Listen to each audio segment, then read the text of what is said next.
तो उसे क्षमा कर देना, उतना जो है आप दिल में मत रखना। ये 2 वरदान दीजिए। भगवान भोलेनाथ ने कहा तथास्तु, जो है दोनों हमने आपको जो है वचन दे दिया, जो है लेकर के चले। और जैसे चले तो भोलेनाथ के पास क्या है, घर द्वार है ही नहीं। पेड़ के नीचे बैठ करके भगवान के भजन करने वाले साधु।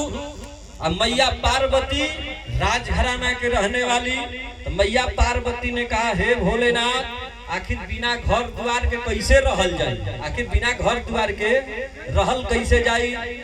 तब आप विचार करिए। मैया पार्वती ने कहा हे भोलेनाथ घर का व्यवस्था करिए। भोलेनाथ ने कहा कि हमारे टिपन में घर द्वार लिखा ही नहीं है। तो मैया पार्वती ने कहा कि बिना घर का मैं रहने वाली, क्योंकि मेरे पास, मेरे माँ के पास घर है, यानी महल है, ऐसा ही आप महल बनवा दीजिए। शंकर जी ने कहा कि मैं पेड़ के नीचे रहता हूँ, हमारे टिपन में महल है ही नहीं। तो मैया पार्वती कहली कि अरे बड़ा दुख होला भोला तोर नगरी, अरे तहरा घरे अइला से कहनी फुहरी रे भोला तोर नगरी। अरे ओढ़े के तू दिहला फाटल कमरी, अरे पहिरे के तू दिहला पुरान लुगरी रे भोला तोर नगरी। तो भोलेनाथ कहले कि देखा उतना कोनो हम दरिद्र नहीं थी, उतना कोनो गरीब हम ना है, लेकिन मन से खाली सब चीज के त्याग करके हम राम राम जपिला।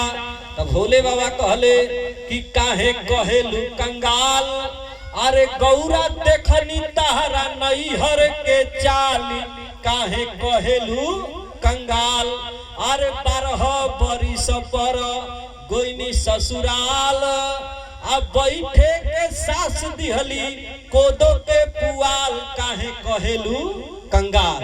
जो है पति पत्नी में जो है भैया ने कहा रे घर द्वार उनका व्यवस्था करिए, ऐसे मैं रहने वाला जो है नहीं हूँ, ऐसे मैं नहीं रहूंगी।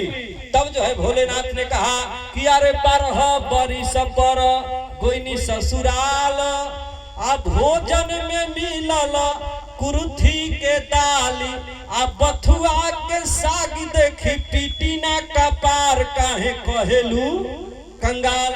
ऐसन कंगाल ना है।